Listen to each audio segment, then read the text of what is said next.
She Shed Comedy with Linda Schwartz, empowering your comedy career. Hey everybody, welcome back to She Shed Comedy Podcast. I'm your host, Linda Schwartz. If this is your first time listening, then thanks for coming. The podcast is produced every week for your enjoyment, and show notes are found at sheshedcomedy.com. Today, we're talking to Reem Edan. She's a comedian who's performed all over the U.S. and internationally. She's a writer currently in the MGM Writers Program and an actor you may recognize from Hoo Ha Ha sketches. Today, we talked to Reem about taking initiative to start, transitioning from a creative adjacent job to a creative path, and so much more. It's episode number 14. So come back often and feel free to add the podcast to your favorite RSS feed or iTunes. You can also follow me on Twitter, Instagram, and Facebook. All links are in the show notes. Now let's get into the show. Hey everybody, welcome to She Shed Comedy Podcast. I'm your host, Linda Schwartz, and today I'm here with Reem Edan. She's a stand-up comedian who's been traveling all over the world. Welcome, Reem. Thanks for being on the show. Of course. Thank you for having me. I'm excited. Yeah. So let's get into it. I mean, can you share a little bit about your story and how you got into stand-up comedy? I know that you were working in marketing before you transitioned into stand-up. Can you share a little bit about what inspired you and how you got into it? Yeah, sure. So I moved to LA about 5 years ago with like the dreams and anticipations of doing something creative or something with comedy or acting or something like that. But I think it was as like a byproduct of my upbringing, like I'm first generation American.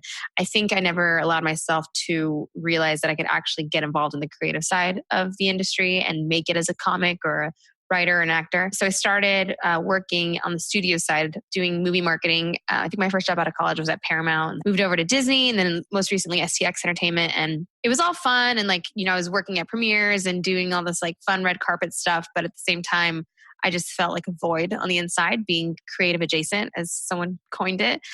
Just like seeing people on the other end of the carpet and thinking to yourself, like, I could do that. Like, I'm as funny as them. Like, I could do these things. And so about 2.5 years ago, I kind of just like had a snap where I didn't feel fulfilled with what I was doing. And again, it was hard because from the outside in, it looked like I was living this like really cool life. Yeah. But I just did not feel like I was, being true to myself and doing things that like, living in Los Angeles would allow you to do. And so, I kind of just gave myself a deadline that I wanted to start stand up, like not having any intentions, just I want to go to an open mic by the 3rd week of February, I think I said. And I said it with a friend and he and I would get together at brunch and just like write jokes. And finally the deadline came and then kaboom, I went to an open mic and everything literally changed overnight. And that's how it all started. Wow.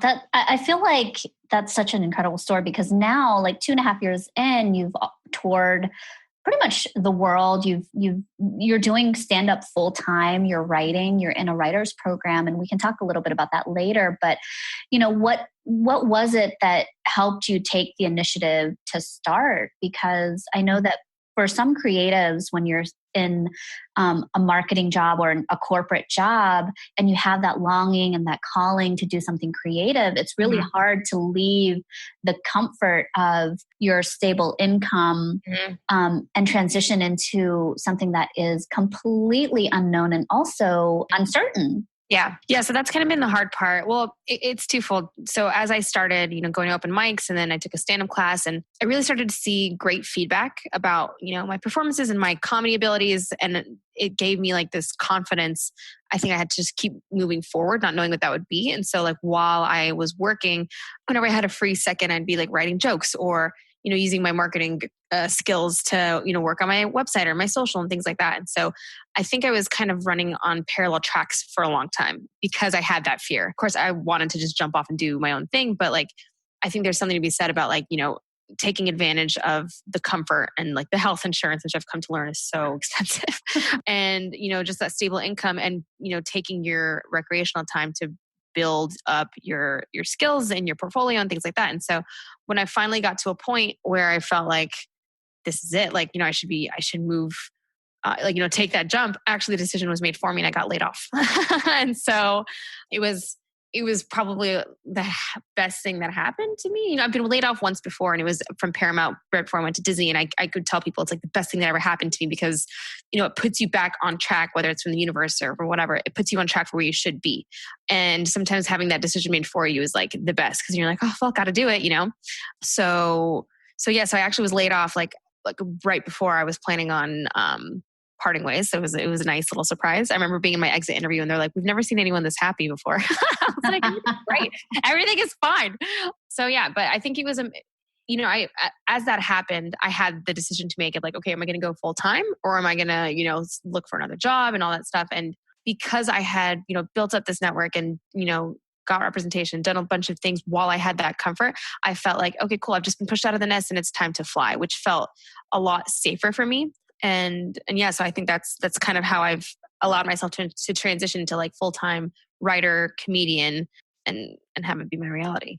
I love it. And, I know that for me anyways, my experience has always been that once I've committed to something in my mind and, one of my favorite books is The Alchemist by Paulo Coelho. Mm-hmm, love it. And the message of that book is to, once you make a decision and move forward, the universe conspires to make that thing happen for you. And that's kind of what I think I'm hearing when you say that, you had already mentally decided that this was something that you wanted to do and you were about to give your notice, but it just seemed like everything just fell into place for you and you got let go. 100%. I was like, worked out. Yeah. I was like, oh no.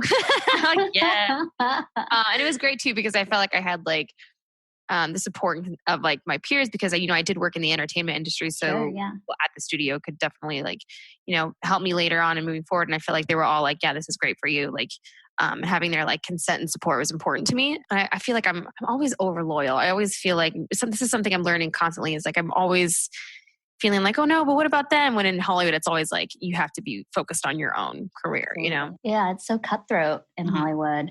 But let's talk about your journey as a Muslim Arab comedian. I mean, I know that's a big part of your comedy. And can you share a little bit about like what inspired you, or was there some sort of encouragement that happened in terms of like really focusing on that aspect of your life? And it's funny how that came about because I never intended to talk about that, which is weird when you consider that it is who I am. But I was born in the United States, and so I feel like I've always identified more with my American side. Although I speak Arabic and I'm Muslim, and I lived in the Middle East briefly, but it was almost my culture, my heritage wasn't like what I wanted to use as my ticket to stand up. It just it came up. I was in a class and I remember, they had us bubble up or, write down like different things about ourselves and different topics. I remember I was like, okay, I'll talk about weight loss and I'll talk about this and I'll talk about that.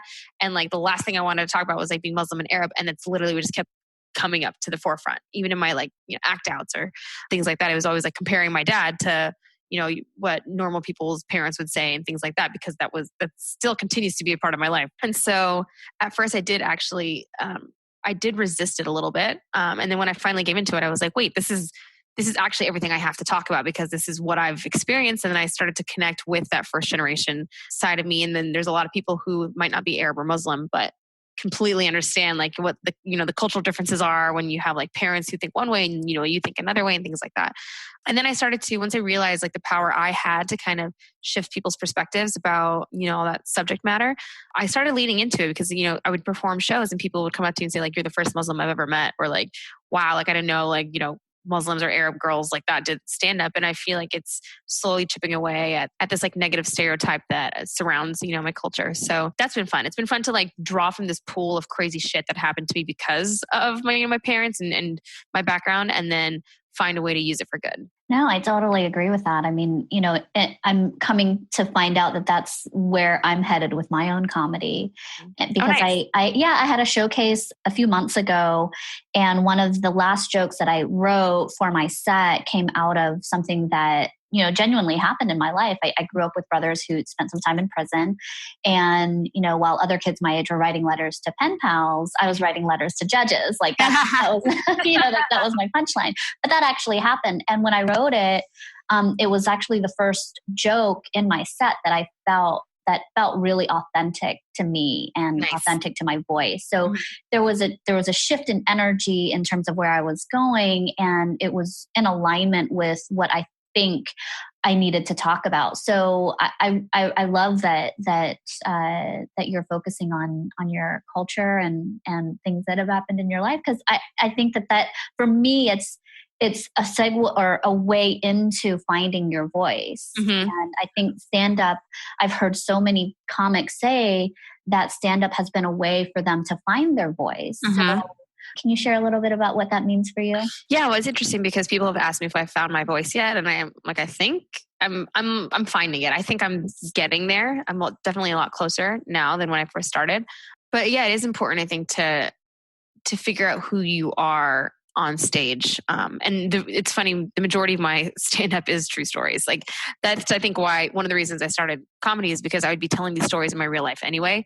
And I just have like wild experiences. I'm just kind of a very extreme person who puts myself in bizarre situations, and having just like, my dad is hilarious and the things he says. And I have a knack for telling those crazy stories. And so when you see my stand-up, it's literally just truth. It's truth and me trying to figure out a punchline, but there's something to be said to leaning into your reality to find your best subject matter. And I feel like your voice is a representation of that. Yeah. So yeah. I Cool. hope I didn't talk in circles. Was I talking? Oh, no. That was awesome. Yeah. So let's talk about this writing program that you're in, because you're not just a comedian, but you're also a writer. And can you share a little bit about what that program is and what it's done for you in terms of your writing and your comedy? Sure. So I was in the MGM writing program, which I think this was their second year. It's a pretty new program. And so if you're familiar with the traditional studio or network programs, they usually get a group of writers. It's evolved now more in the last couple of years. I think now it's more, bringing a pilot to work with, and they help you develop it, and you get like mentorship and things like that. That's like a different studio method. For the MGM program, we kind of were working on pitches instead of pilots.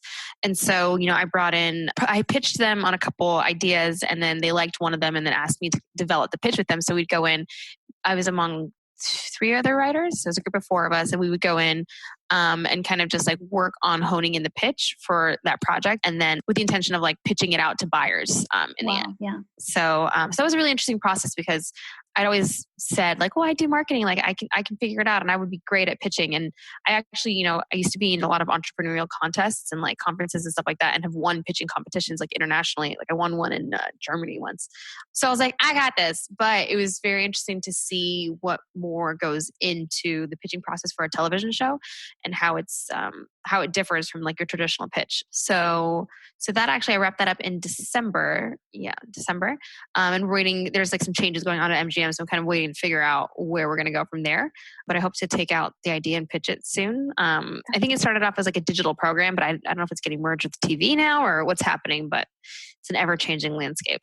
That's so wild and so fascinating. Like, how did you even come across it? Is that something that's open to the public, or is it like a in Hollywood insider tip kind of thing? No, it's only for cool kids.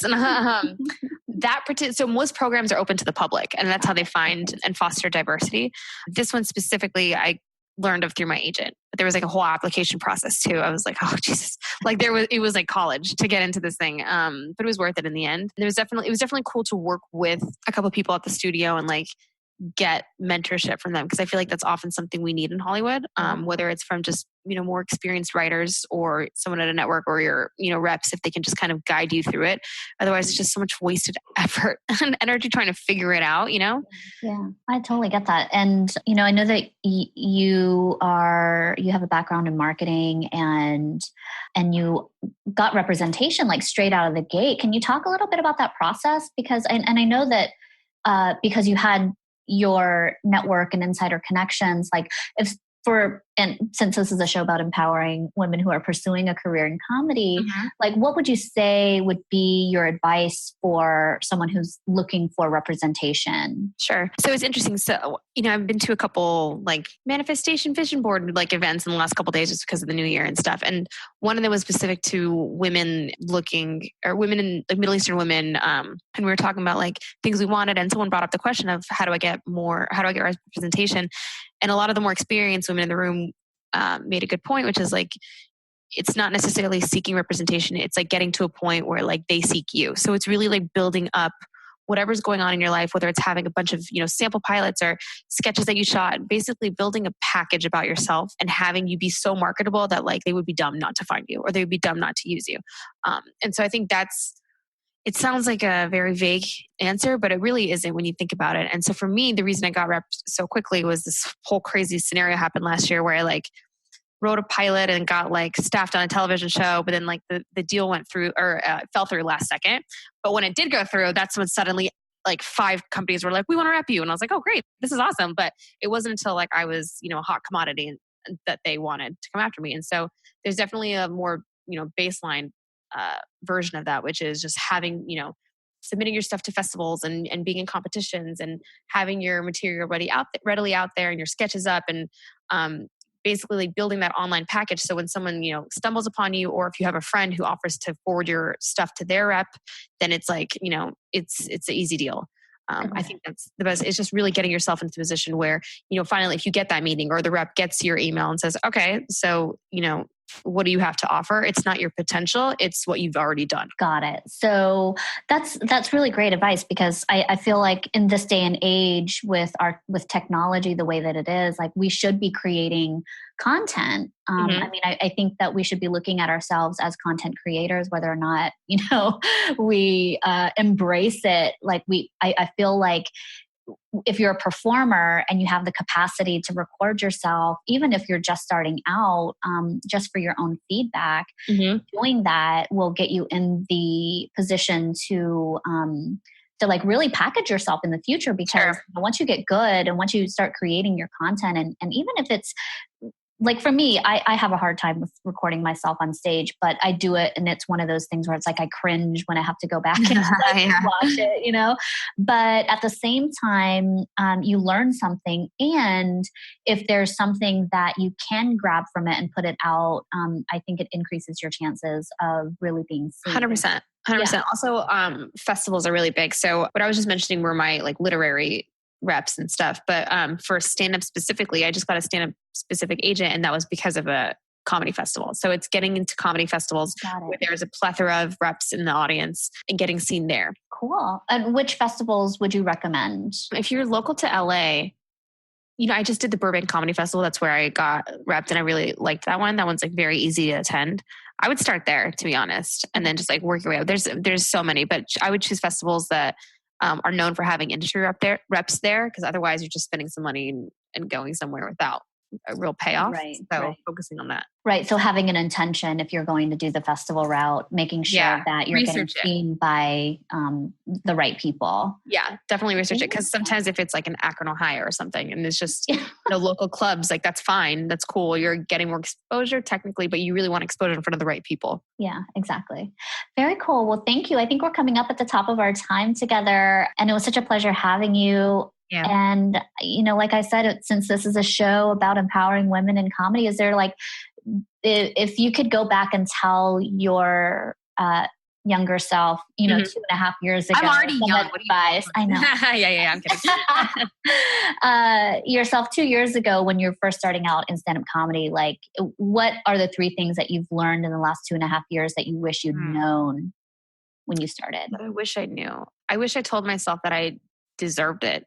And that's actually a very recent revelation I had, that, I've kind of been like waiting for people to like, affirm or validate me. But if you kind of walk into the room being like, no, I deserve this, I am funny, then it takes you so far. And I think that's why I've gotten here so quickly, is because I'm like, nope, fuck it. I need it.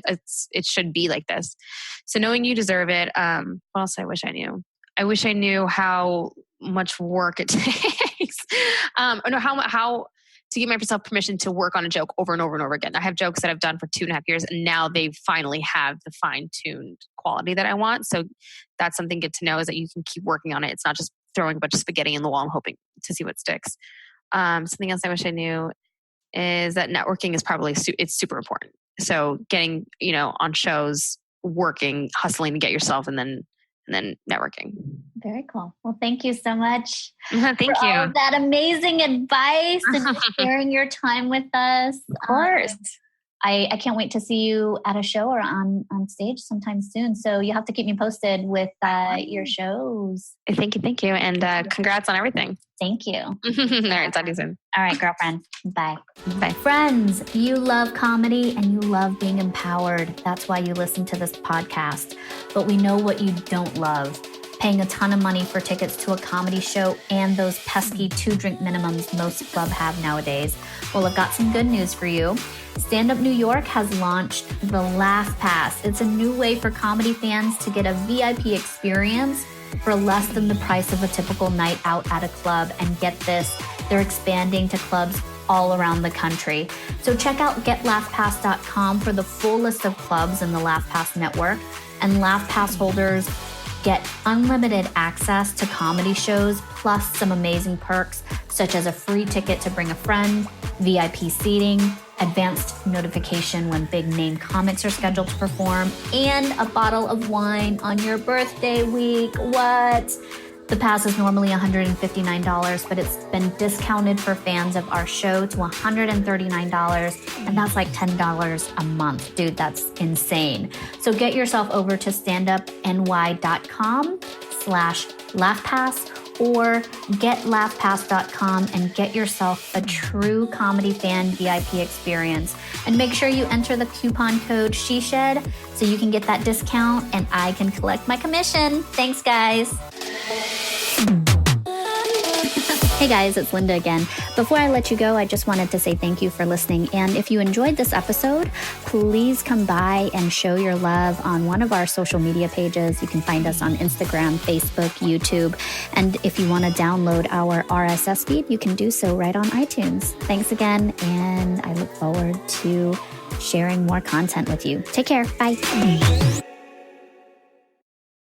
She Shed Comedy. Like us, follow us, share us. Tune in next time.